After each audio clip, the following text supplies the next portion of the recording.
I am a park ranger out in Nevada. There was an old, abandoned mining town that sat a ways off the main road. The Park Service had claimed it a while back, but people were not encouraged to visit there. In fact, it was plainly marked with signs that said, off limits, no trespassing, danger. Hell, about the only thing they didn't do was build a moat around the place. Sometimes I wonder if they should. Some people need to learn to read or listen, one of the two, because it seemed like I was always chasing people out of there. They'd look at me like I was crazy, but every one of them would spray gravel as they hauled ass after I'd tell them the story. I'm not supposed to tell the story. I've been warned many times, even threatened with much worse than the unemployment line. I guess maybe I need to learn how to listen too, but it was the best way to make sure people left and never came back. I'm tired of being told to keep my mouth shut. I'm tired that nothing's been done about it. We rangers are supposed to just go about our jobs and pretend it never happened. Well, I believe that's the best and quickest way for it to happen again, and I never want it to happen again. It was a while ago. That's my way of saying I forget how long ago it was, but the memory is still fresh enough to tell. It was back when even I was unsure why the town was off limits. I'd heard old wives' tales and urban legends, but no one would ever commit to anything concrete.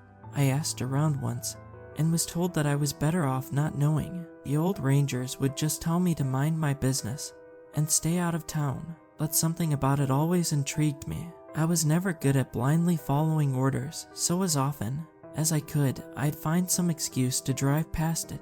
On that day, it was a good thing I did, or a bad thing, depending on how you look at it. I noticed a small mobile home parked at the edge of the town. I knew it hadn't been there the day before. I pulled up behind it and got out of my truck.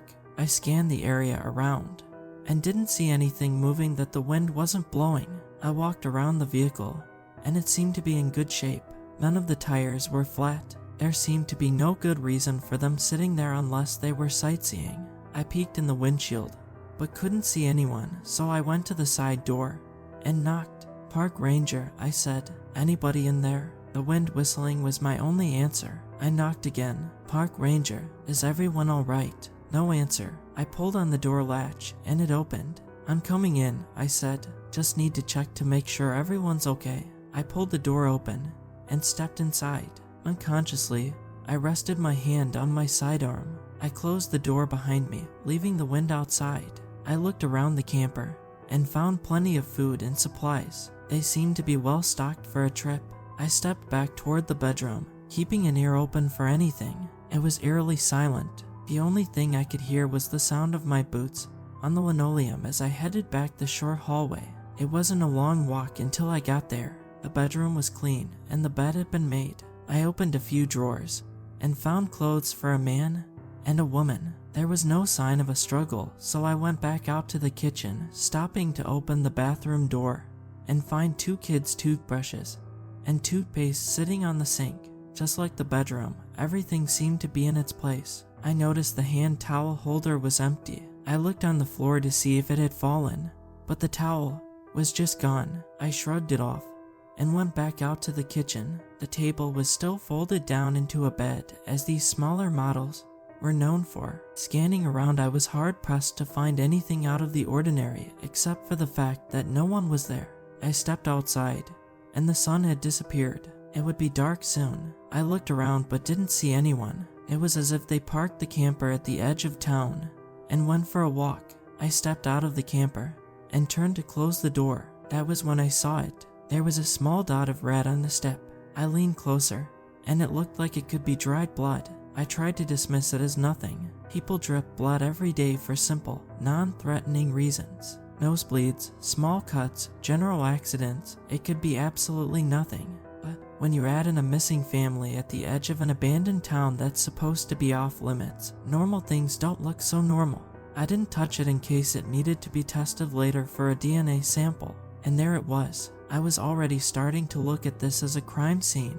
I looked down at the ground and saw my boot prints in the dirt leading up to the camper. I also saw other tracks. There was another set of adult boot prints, a set of adult sneakers, and 2 different sets of smaller sneakers. Those were spooky, but comforting. At least I knew these people were here somewhere. They hadn't just vanished from inside the camper. No, it was the other footprints that gave me chills. They were adult-sized, and it looked like there was more than one of them, but the creepy thing about them was they were bare feet. I couldn't imagine anyone who lived in the area being stupid enough to walk around the desert in their bare feet. Aside from the different types of scorpions, there were also snakes, spiders, and lizards, just to name a few. It was becoming more likely that I would find this family dead from stupidity. I followed the barefoot tracks, and they seemed to lead around the corner of the camper. In fact, they did several laps around the camper, with frequent stops where the feet were pointed toward the camper as if looking inside. That's when it hit me like a ton of bricks. This family had been stalked. I stepped in a wider circle so I wouldn't disturb the footprints. It became more apparent by the minute that this was a crime scene. I pulled out my radio to call in my position and request backup or police, but my radio was strangely silent. It didn't even click when I released the talk button. The light was lit, so I knew the battery was charged. It just wasn't transmitting. The smart thing to do just then would have been to get in my truck and drive to the station to report what was happening. I took one step toward the truck. That's when I heard the scream. It was a woman's scream, high and piercing. It was a scream of pain and anguish, as if her whole world had come crashing down. My fight or flight kicked in, and there wasn't an ounce of flight in it. In a heartbeat, my gun was in my hand. I turned toward the town and began following the footprints. Once they were done circling the camper, they headed straight into town. Dusk had faded and taken the light with it. I pulled my flashlight off my belt and used it to guide me on my trail. There were a half-dozen buildings, all in some level of decay. I was worried about stepping into one and it just collapsing on top of me. That aside from the chance of meeting a scorpion or some other creature that didn't appreciate being disturbed in their territory, the wind had died down and the air was still. It was so quiet, I could hear my own footsteps. There was something else too. I felt a vibration in the air. At the time I thought it was just my heightened senses at the prospect of meeting up with the dangerous person who may have harmed that family. Even though everything within me was demanding I run towards the scream I'd heard, my steps were slow and measured. I needed more input. I needed to know how many people I was dealing with. I needed to identify threats, and if I would be able to deal with this without becoming a victim myself. As I approached the first building, I had a strong feeling of being watched. Stepping on the porch made the boards creak threateningly. I didn't want this to end with a broken ankle or worse. I tested the boards before putting full weight on them and slowly approached the broken windows. I shone my light inside. I panned around slowly, finding a bunch of old boxes and general junk with the odd wooden chair and table. I was about to move on when back in the far corner I saw a pair of eyes lit by my flashlight.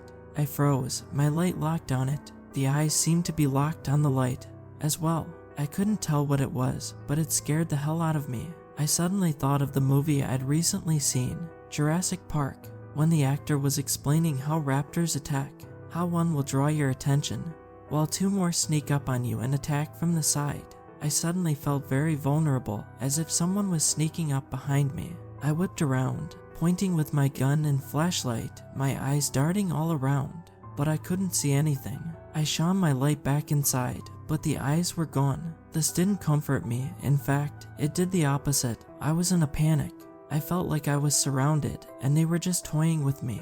I didn't even know who they were. I took a few deep breaths to get myself under control. I knew panic led to bad decisions, and I couldn't afford any bad decisions out here on my own. I shone my light back toward the camper and saw a shadow dart out of the light. I knew it was all or nothing. There was no backing out. I was being hunted, just like that family had been. I didn't know what was hunting me, but it didn't matter. Whoever or whatever, it was dangerous. Focus, I told myself.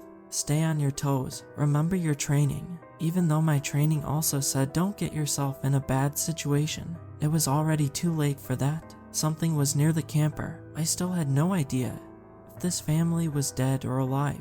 The only things I had to go on were mysterious footprints and a scream. It was the stuff of every horror movie ever made.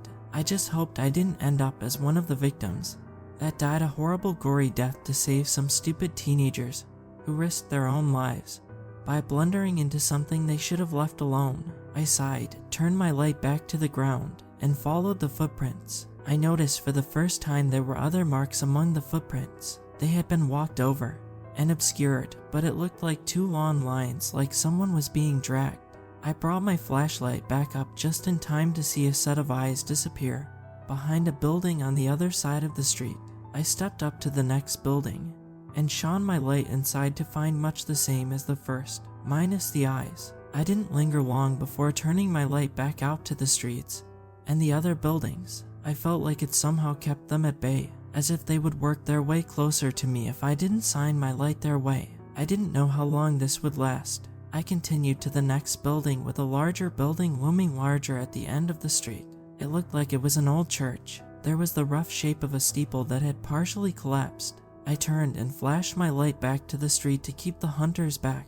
When I stepped up to the window of the next building and shone my light inside, I found bones, piles of bones. Most looked like they were from smaller animals, but there were larger ones interspersed with them. I was sure I spotted a couple of human femurs. I tried my radio again, but it still wasn't working. The vibration in the air was getting stronger. It was oppressive, like the pressure you feel when you're underwater. The stillness in the air magnified any sound. I could hear the footsteps of someone behind me, but when I turned, I couldn't see anyone. I left the bone storage building and headed for the last building at the end of the street, the church. I walked up to the doors, and they were very plain. 2 wooden doors, no Gothic architecture, no cross, just a couple of wooden doors that looked like they were about to fall off their hinges. I hesitated, turned, and looked back down the street. I knew they were there but couldn't see them. This was where they'd been hurting me all along. I held my gun and flashlight at the ready, knowing I was in for a fight. As soon as the doors opened, I took a deep, cleansing breath, then shoved the doors open. I shone my light all around, my eyes darting to all the dark corners, except they weren't dark. There were candles lit all around. It was quite beautiful. It was also quite empty. There was no one there, even empty, and well lit. It gave off a creepy vibe. Why do empty churches always do that? You would think it would be the opposite. My senses went on high alert. I didn't trust it. It must be a trap. As I continued to scan back and forth, looking for any hiding spots among the pews, I noticed there was one person there, in the first pew, bent over so I could barely see them. I slowly made my way forward, head on a swivel as I approached the lone figure. When I was nearly there, it looked like they were barely breathing. I came around in front of the creature and aimed my gun. She looked up at me. She was naked, and her hands and mouth were bound. As soon as she saw me, she started screaming into the gag in her mouth. She was screaming so hard her face turned red. I reached down and slid the gag off her mouth. "It's a trap," she screamed. I looked up and saw my worst nightmare. There were creatures, dozens of them. Each one looked vaguely human, but they were deformed. There was one that had one healthy arm, and a second that was shriveled up. One had only a single leg, but still managed to hop toward me. Another had no legs, but used its arms to crawl on the floor. None of them had a full set of teeth, but they all had a look of hunger and rage in their eyes. They came from everywhere. Some even crawled their way down from hiding places in the ceiling, like some horrific Spider-Man. They swarmed toward the front of the church. I looked around for anywhere to go, anywhere to hide, when I locked eyes on a door that looked like it was a closet. "Come on," I said, grabbing her arm and dragging her over to the door. "No, I can't. Please don't make me," she said, tugging against me. "We go in here or we die," I said, cutting the ropes around her wrists and putting my jacket over her shoulders. She reluctantly came along with me as the horde of creatures was nearly on us. "Quick," I said, opening the door and shoving her through. I slammed it shut behind me, taking out my knife and jamming it into the wooden doorframe to keep it shut. I turned and nearly ran her over. She hadn't moved. She was standing there staring into the dark. I shone my flashlight in front of us and saw a rickety staircase descending into the darkness. "Please don't make me go down there," she whimpered. "We don't have a choice," I said. "They'll be through this door soon." The pounding had gotten louder. She turned toward the door, then pulled my jacket closer around her and took a deep breath. I stepped around her and led the way, shining my light all around, trying to make sure we wouldn't run into any surprises. The boards creaked menacingly with every step I took. I couldn't see what was underneath, but had no desire to find out the fast way. I looked back and she was still staring down. I held my hand out and she slowly took one step then another. Her bare feet were filthy. I wondered if she was getting splinters as she took each step slowly and gingerly as if walking on hot coals. After she had taken a few steps, I turned back to guide our way. The stairway was long and attached to an uneven stone wall. At some points, it jutted out far enough I had to squeeze around to get to the next step. It was getting colder as we descended. I started missing my jacket, but knew she needed it more. The spider webs weren't helping my anxiety either. I wondered if they were made by the deadly breed. I glanced back and saw she was still working her way down the stairs. When I looked forward again, there was a creature coming up the stairs toward me. I didn't think, just reacted. I barely had the gun pointed until I fired. The creature fell back with shock frozen on its face and tumbled down the stairs. I instantly regretted my action, as my ears were already ringing from the gunshot in such an enclosed place. I turned around to check on her, but she was curled up in the fetal position sitting on a step, ears covered, rocking back and forth.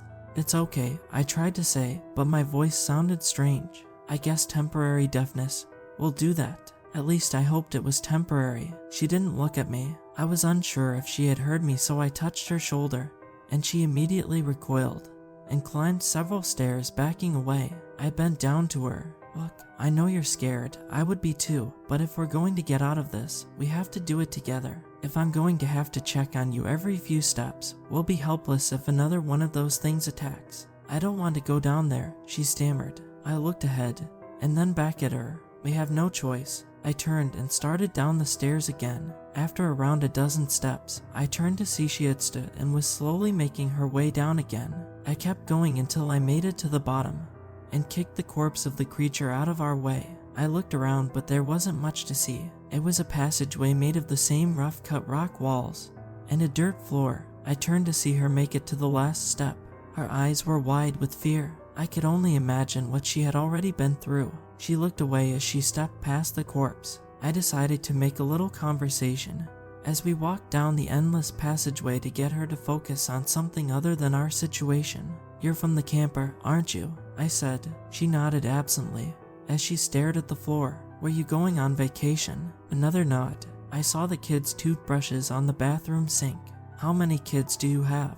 Her eyes glazed over. "2 boys. And your husband is with you?" She nodded. "Where were you headed?" "Vegas." "What made you stop here?" The kids wanted to see the abandoned town. Tears streamed down her dirty cheeks, making lines on her face. "Would you like me to stop talking?" She nodded. We continued forward in silence. The chill of the place made me shiver, but not just because of the temperature. The thought of being attacked at any moment was more than keeping me on my toes. It was wearing on my nerves. After some distance, we came to an opening that stretched out into a full room. She stopped and stared. I was puzzled at first until I noticed the smell. It was the stench of death.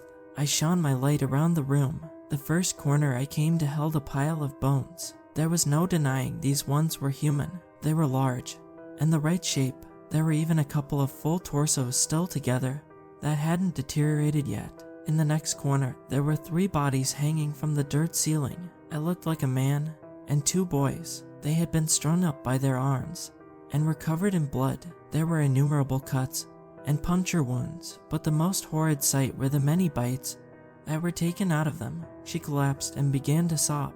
I knew right away this was her family. "I'm so sorry," I said. She looked at me with a mix of hopelessness and rage. "I tried to tell you not to come down here," she said with quiet forcefulness. "I'm sure we can find some way to." She shook her head violently. "You don't understand," she said, looking me straight in the eyes for the first time. "This is the trap." She stood up straight for the first time since I'd seen her in the church, took off my jacket, and tossed it behind her. She was beautiful, even though she was covered in filth.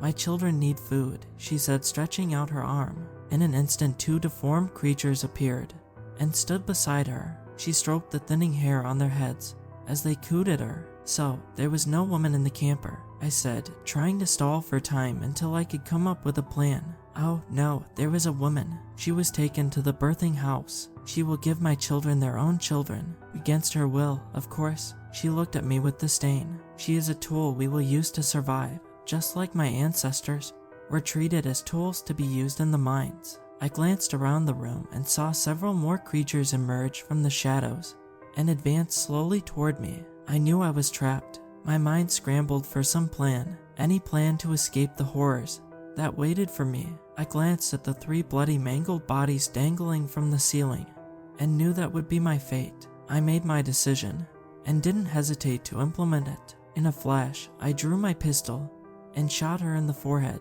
The sound was still echoing when I started to run back to the passageway I had come from.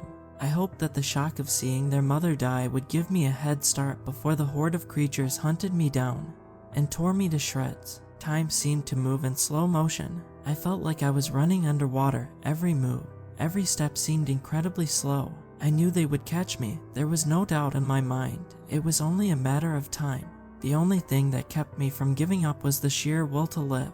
I swung the flashlight as I ran, making shadows jump and fly around. I arrived at the bottom of the stairs much sooner than I thought possible and threw myself up them 2 at a time, praying that I didn't trip. The horde was hot on my heels. I could hear them getting closer. The grunts and snarls spurred me on even faster. I felt something brush against my heel and knew I had to act. I didn't bother to look back. I fired 2 shots into the closest one. I heard the inhuman scream and the sound of falling bodies. I risked a glance back to see them all tumbling down the stairs. I breathed a sigh of relief as I reached the door and struggled to pry my knife out of the wood. After a few agonizingly long seconds, it came free and I dove through the door. Much to my surprise and relief, the church was empty. They must have all gone another way to trap me below. I looked over at the dozens of glowing candles and ran straight toward them, knocking over as many as I could. I ran to the far wall and did the same on my way out the door. Once I was through, I turned back and jammed my knife into the doors so they wouldn't open. I didn't waste time celebrating my close escape. I ran down the middle of the street so I would have a good view of anyone or anything chasing me. It didn't take long until I heard footsteps behind. They sounded more like a pack of dogs chasing me. I glanced back and sure enough, there were a half-dozen deformed creatures in hot pursuit against the backdrop of the church engulfed in flame. I took some solace in the fact that at least some of the unnatural bastards must have burned up in the blaze. I had a stitch in my side and my leg muscles burned, but I didn't dare slow down. Even at the speed I was running, they were catching up. I wasn't sure if I would make it to the truck before they got me. It was going to be close. I reached the truck and breathed a sigh of relief that I hadn't locked it. By the time I got the keys in the ignition and started it, they were on me. I locked the doors and slammed it into reverse as the first body flew into my windshield, shattering it. I got some momentum going as another landed on my hood and another grabbed my door handle. I swung the truck around and slammed on the brakes, sending them flying. I threw it in drive and stomped on the gas, spraying gravel. I hadn't gone more than a few yards when another freak landed in the truck bed and started pounding on the cab roof. I could see the dents getting deeper. It would be through soon. Suddenly the pounding stopped. I kept my eye on the road, but turned to see what was happening. It smashed through my rear window, grabbing me by the neck. I swerved to try to break its grip, to no avail. I could feel myself starting to black out. I knew that would be a death sentence. I pointed my gun out the window, but the creature grabbed it before I could aim at its head. My mind raced faster than the truck that was hurtling down the dirt road at breakneck speeds. I was seeing stars. I knew it was a matter of minutes until the end, if not seconds. I squeezed the trigger. The gun went off right beside its head, missing it by a few inches. I was done. It howled in pain and fear at the sound and the heat of the round going off. Amazingly, it let go of the gun. I aimed at its head and squeezed the trigger again. Blood rained on me as its head snapped back and it fell into the bed of the truck with a heavy thump.